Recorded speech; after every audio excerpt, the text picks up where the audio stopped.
Hello, everybody, and welcome to episode 151 of the Best Games Period. I am your host, Jack Gardner, and with me this week is the lovable misfit Meek Mork from the planet Dorzak.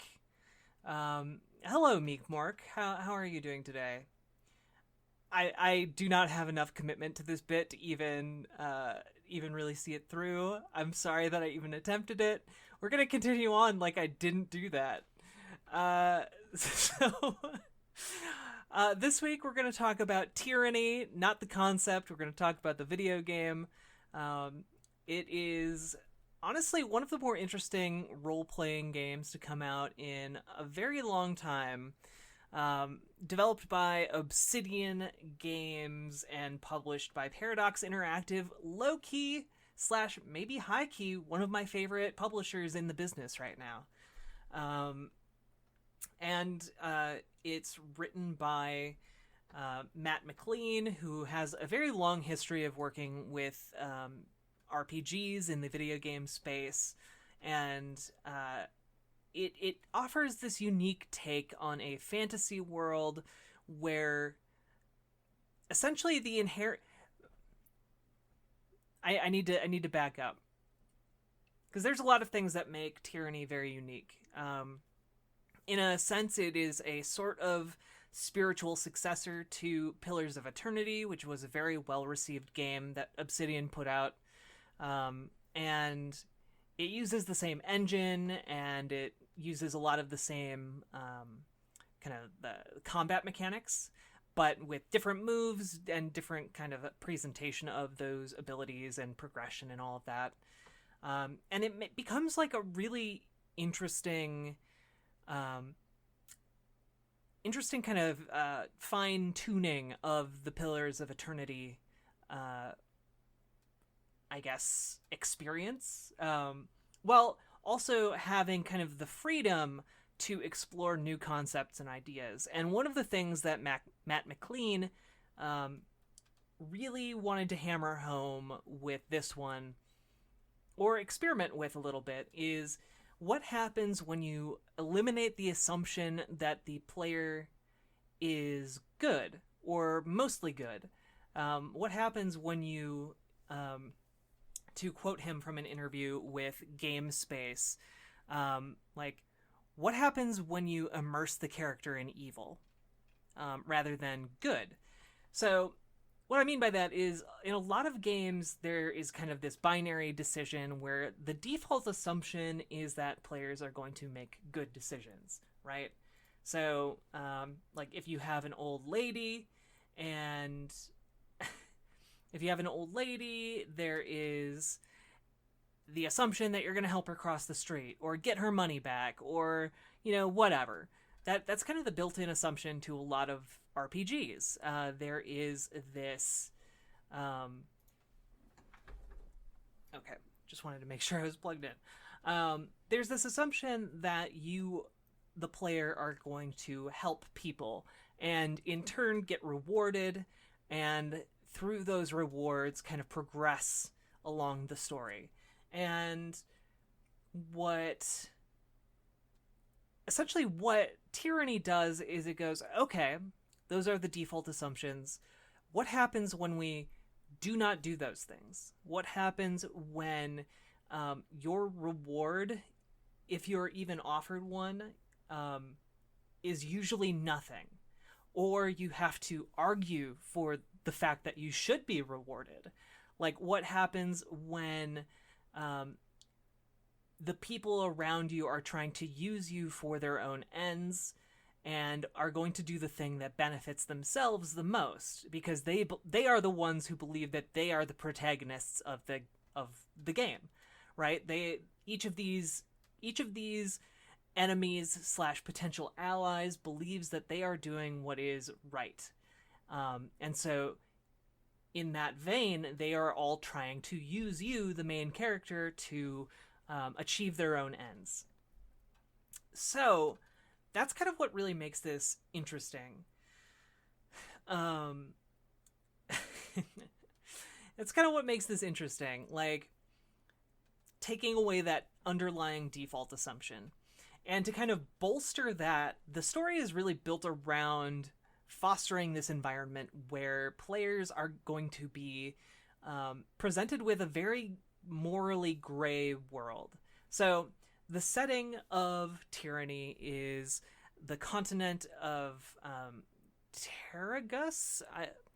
I'll make sure that I'm getting that right. Terratus, sorry.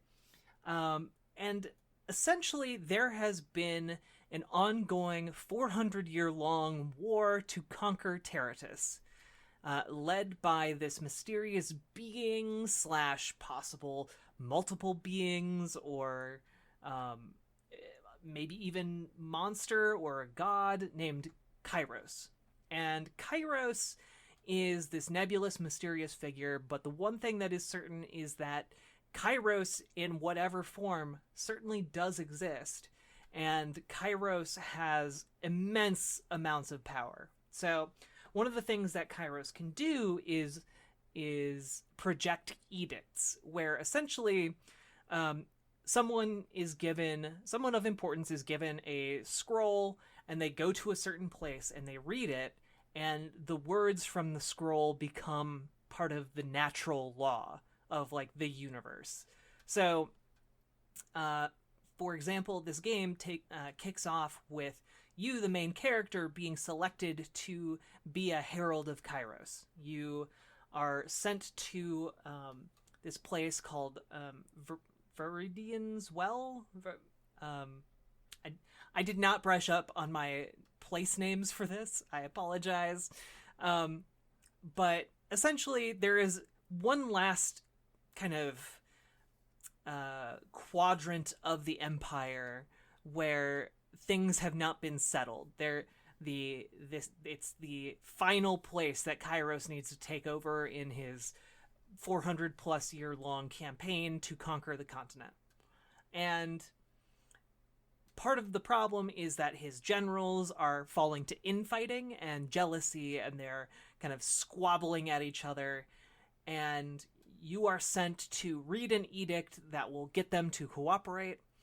And essentially, you read the edict, and it declares that, hey, someone needs to finish conquering this territory, otherwise I'm going to kill everyone in the territory.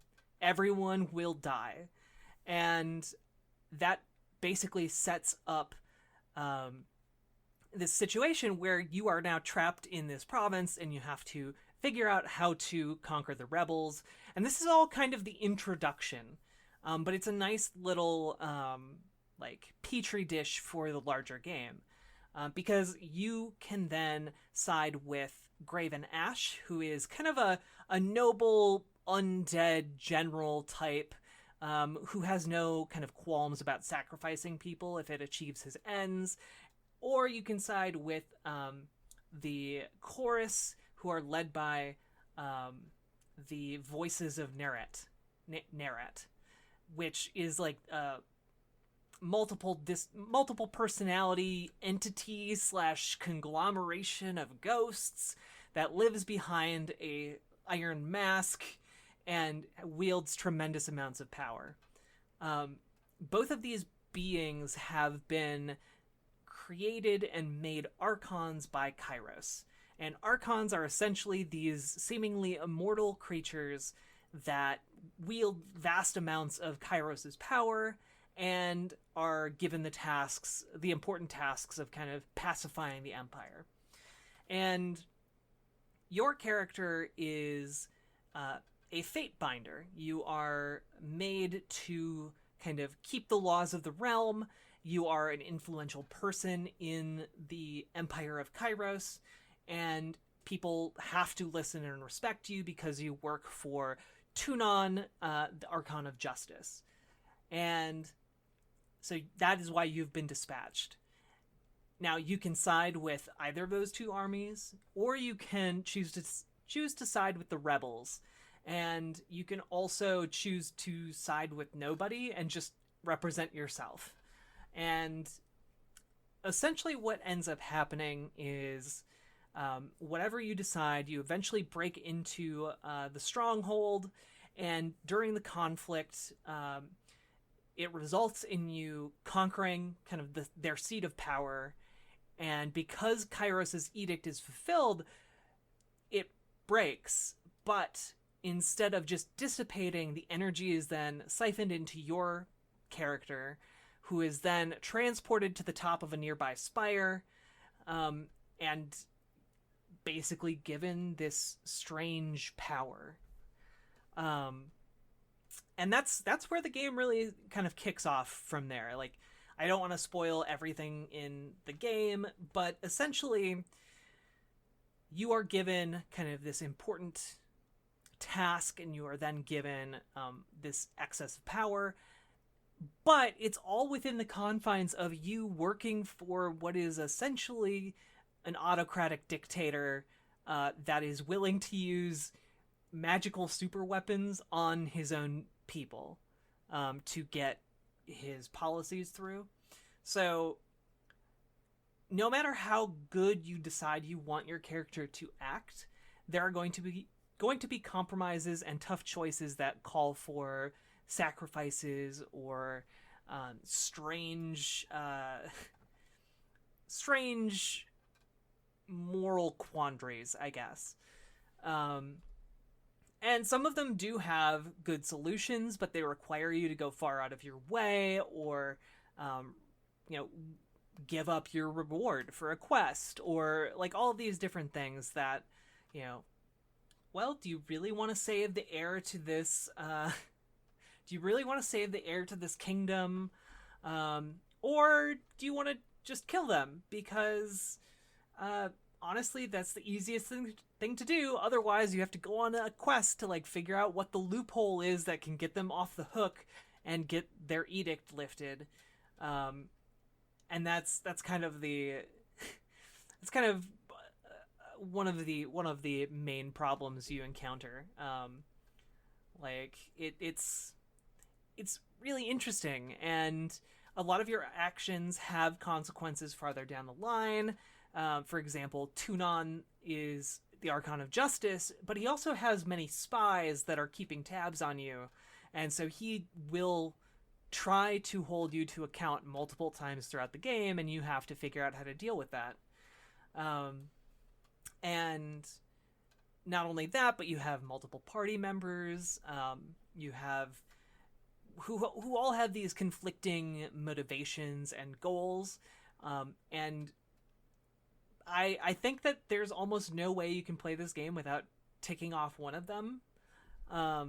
At least one of them is going to get upset and probably try and leave by the time the game is over.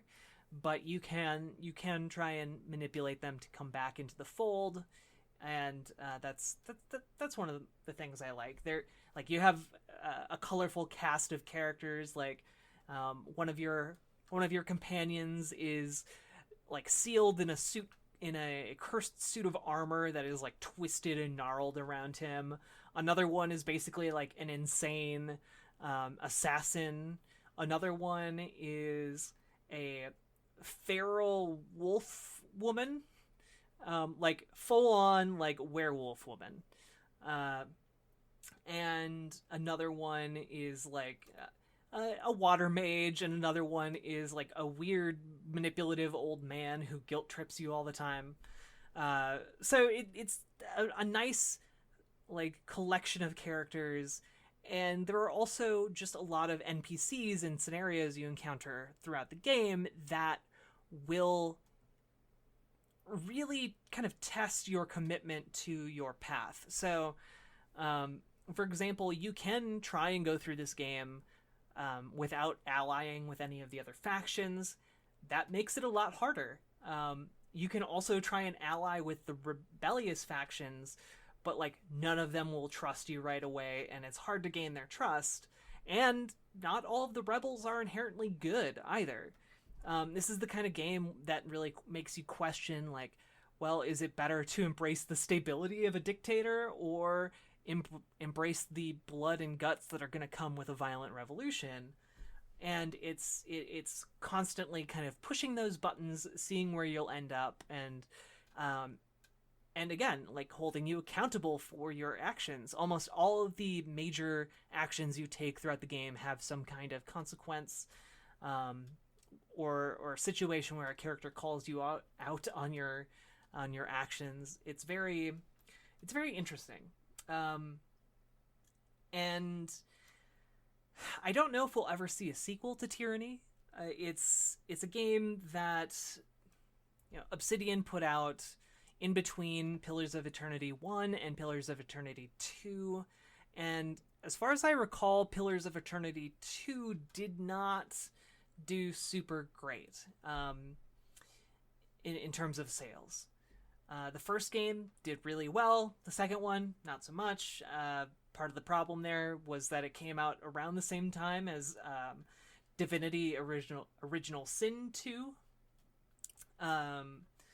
But I would highly recommend you check out Tyranny. It is a game full of thought-provoking ideas and really challenges a lot of your assumptions about what a good RPG should be like. And it forces you to make some tough choices and kind of wrestle with those ideas, wrestle with those with what you've done, I guess. Like, to quote Hideo Kojima, you know, you'll regret your words and deeds, right? What are you willing to do to have and maintain power? That's basically what Tyranny asks you. And along the way, there's also tons of really interesting world building and ideas and situations and mysteries. And some of them are never answered in the game. You have to kind of come up with your own ideas of like what these different things mean and what is Kairos? Is Kairos evil? Like, you know, who is telling you what? Because one of the enjoyable elements of this game is that because everyone around you is trying to use you for different ends, it also means that a lot of those characters are lying to you about what's going on and the situation of the world and what is actually happening. So a lot of it is, you know, figuring out what this world was at one point, how Kairos came into being, what these Archons really want and are trying to achieve, what are the implications of what you're doing, even because sometimes even your companions will lie to you to get you to do things. And it's just a really interesting departure for an RPG, because in a lot of video game RPGs, again, the default assumption is that you're good, that you'll be rewarded, and that like almost all the time characters are going to be telling you the truth, because frankly I don't think players particularly like being lied to, but and that's kind of what makes Tyranny special.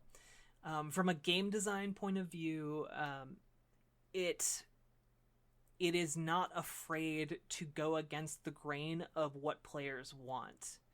So often games are designed around what you want as a player, what will be quote unquote fun, and what will be not fun. And frankly, doing a quest and not being rewarded for it isn't as fun, but it does make the quests matter more. It matters more when you give up that reward because you think that the mission or the cause was worthwhile and all of that. And I think that is part of what, again, makes this game so special. Oops.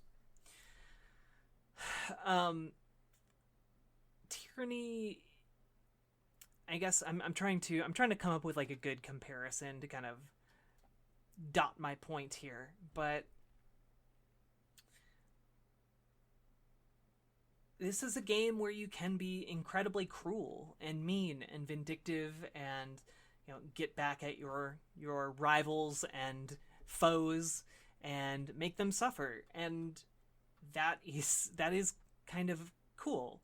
It is, and I think having that capacity is something that a lot of games would benefit from, outside of just Tyranny itself. Like, I think that they're broadening the reach of how players can use their power in games is good, because it means that it makes being a good character actually mean something. It means that you're actually sacrificing to, kind of live up to those ideals, right? And that's kind of one of the unique elements of Tyranny, is that instead of empowering characters to do good and reinforcing good action through mechanics, instead its mechanics are impartial and in fact often weighted towards doing actions that might be considered evil.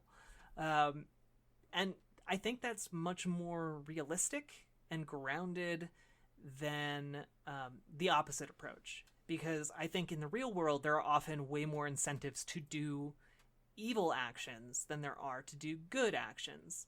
Because in the real world, when you do like give of yourself freely, you're giving of yourself freely. You're not being rewarded for that, other than how you personally feel about your action. And as opposed to, like, in the real world, if you steal something, you got it for free. You have benefited materially from your bad action. And there's a direct one-to-one correlation there that we don't see in video games all that often. And I think that Tyranny does a really good job of showing meaningful actions on both sides, in a way that no other games really do. Like, you can steal things in Skyrim, right? But those aren't consequential evil decisions, I guess. And, like, the same, you can, like, kill every NPC or whatever, but that it's not really, again, it's kind of, those are arbitrary goals that you set for yourself and not really an actual quote-unquote choice within any kind of narrative context, in my opinion. It's, I don't know. I'm trying to figure out why I decided to talk about Tyranny today. And I think partly is just that my brain has been stuck on the struggles of existing underneath a system that constantly seeks to exploit you and constantly seeks to, I guess I guess I'm thinking about capitalism and our political system a lot recently, and I think that Tyranny really encapsulates those problems of living underneath a system that constantly seeks to exploit you, tells you narratives that are either completely false or partially false, or a truth laced with a certain amount of lies to weight it in a certain direction, right?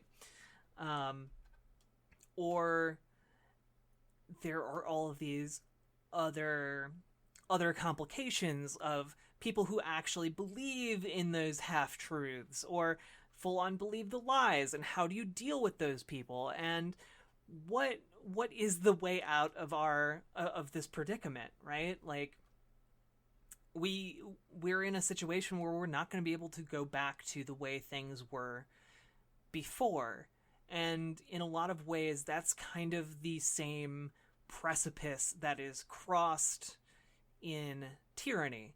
At a certain point, due to the player's actions, there is a moment where you can no longer go back to the way things were. You have already upended the status quo, and that's kind of what we have found now. We are in this COVID-19 pandemic, and there's not...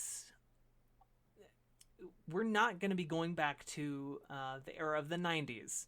You know, the time of, you know, pretending like market solutions are going to work for everything is gone. Like we've all seen capitalism with its pants down now, and the idea that a one-time bailout of $1,200 is going to set everything right again. And you see people in the administration on television saying that that $1,200 check is going to last you for 10 weeks. No, it's not. And to pretend like that's going to be, that's that, and we're done with it, and we're moving on and going back to the way things were, that's a fairy tale. And I think that, in a way, Tyranny is very,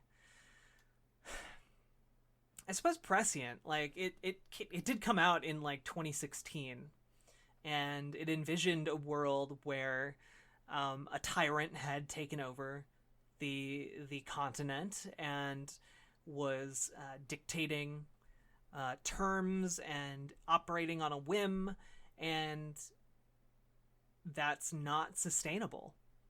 It hits a point where people have had enough, and eventually the fear that they live in is overcome by rage and not just a desire, but a need for change. And I think that that's kind of where things are going, and it's very scary and depressing, and there's a sickening feeling in the pit of my stomach that we're hurtling towards a cliff and no one can stop it. And so there are just some parallels here between Tyranny and the real world, and I guess that's kind of what got my brain hooked on it for this short episode that I'm doing solo. And I don't know. I hope that I haven't been horribly depressing. And I'm doing my best to try and keep my head up, but it's really difficult. And I know people like to say that video games aren't political, but that they are.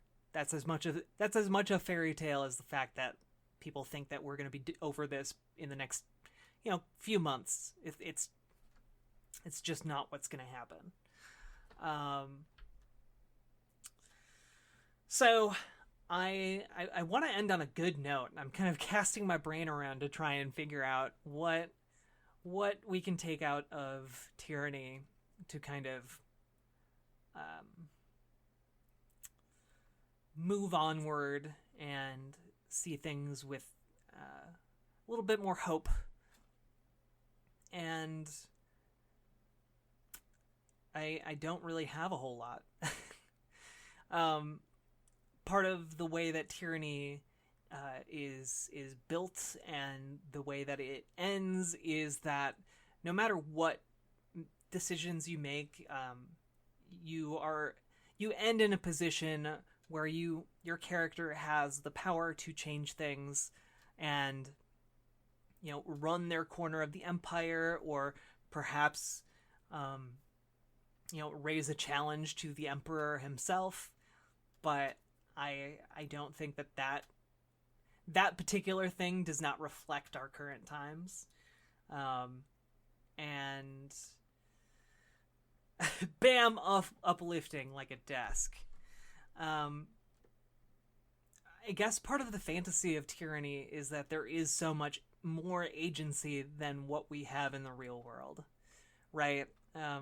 In Tyranny, things might be tough and you might be faced with these moral dilemmas, but you have the power to solve those moral dilemmas, which is kind of contrasted with the real world, where many of us don't have the power to solve any of these moral dilemmas, and we are left just as these kind of passive viewers, or even if we're not passive, if we're active participants in the larger process to try and change things, we still lack the power as individuals to do anything. So that kind of plays into the power fantasy of Tyranny, even if it is a different kind of power fantasy.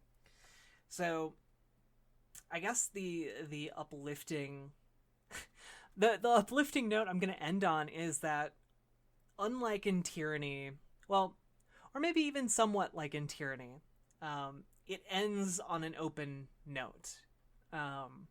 We don't know what's in store for the main character. We don't know what's in store for the world. We just know that it is on the brink of change, and it can't go back to the way it was. And that's where we are now. We're on the brink of change, and it can't go back. And personally, I am not hopeful that it's going to change for the better, but that is still an open question. So all we can do right now is really kind of keep the faith and keep trying our best to move forward, keep ourselves healthy, and stay safe. So on that note, I'm going to end the stream. I might come back a little bit later tonight to just stream some chill League of Legends stuff. But I hope you all enjoyed the show, and I hope things get better. And also, you should play Tyranny, probably. Maybe. I'll see you next time on the Flippity Dippity.